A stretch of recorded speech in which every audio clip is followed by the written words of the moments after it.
खित्ते की बदलती सूरत हाल विफाकी हुकूमत ने तवानाई बजट के मनसूबे नूं हतमी शक्ल दे दी। पेट्रोलियम मसनूआत LNG की कीमतों के नवे तरीकेकार की मंजूरी। पेट्रोलियम मसनूआत की कीमतों में हर हफ्ते रद्दोबदल किया जाएगा। वज़ीर आज़म की ज़ेर सदारत पेट्रोलियम मसनूआत स्टॉक की खपत का इजलास। ज़राए के मुताबिक ऑफिस तालीमी इदारियां खदमात फराहम करने वालों लिए वर्किंग दिनों में कमी का प्लान तैयार। जखीरा अंदोजी से स्मगलिंग रोकने लिए सख्त क्रैकडाउन का फैसला। तजावीज़ वज़ीर आज़म नूं हतमी मंजूरी लिए पेश की जाएगियां।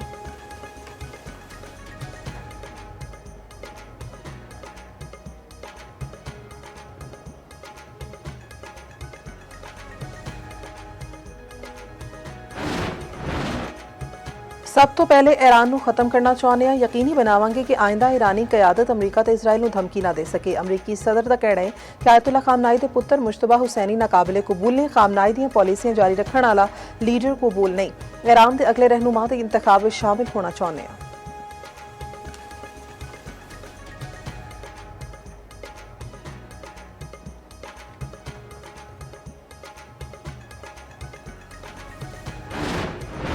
अमरीका नाल किसी किस्म के मुज़ाकरात नहीं चाहते। ईरानी वज़ीर ख़ारजा अब्बास अराग़ची दा अमरीकी सदर डोनाल्ड ट्रंप को जवाब। आख्या मुज़ाकरात के दौरान ईरान ते हमले किए गए एतमाद को शदीद नुकसान पहुंचा।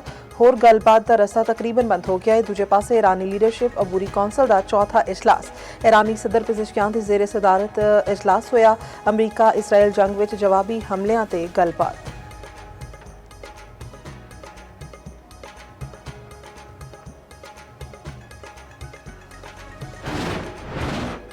ईरान ने इसराइल ते खैबर शिकन मिसाइलों की बारिश कर दी थी। तेल अवीव ते क्लस्टर बंबा तो लेस खैबर शिकन मिसाइलों नाल वड्डा हमला। रूसी मीडिया के मुताबिक ईरान ने इसराइल ते एक नाल दर्जना ड्रोन से मिसाइल दाग दिते। ईरान ते बहरीन ते भी हमले।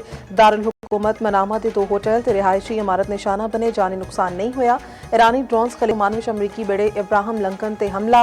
रूसी मीडिया के मुताबिक हमले के बाद अमरीकी बेड़ा खलीज तो दूर चला गया।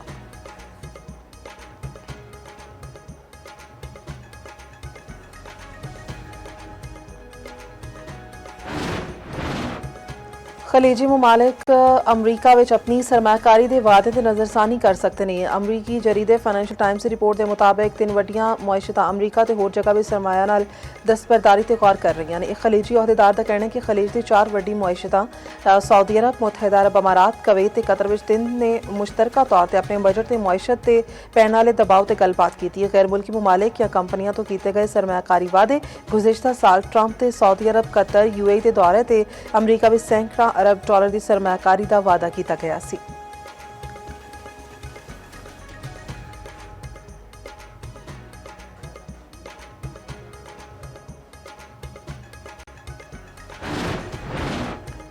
सऊदी अरब का ईरान के खिलाफ अपनी सरजमीन इस्तेमाल ना करने का ऐलान। ईरान का ऐलान ते इजहार तशक्कुर।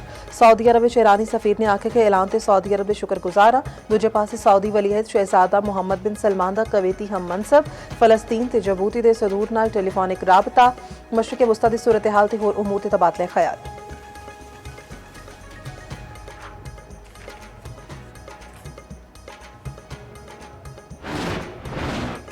अफगान तालिबान ते फितना खारिज के खिलाफ ऑपरेशन गज़ब हक जारी।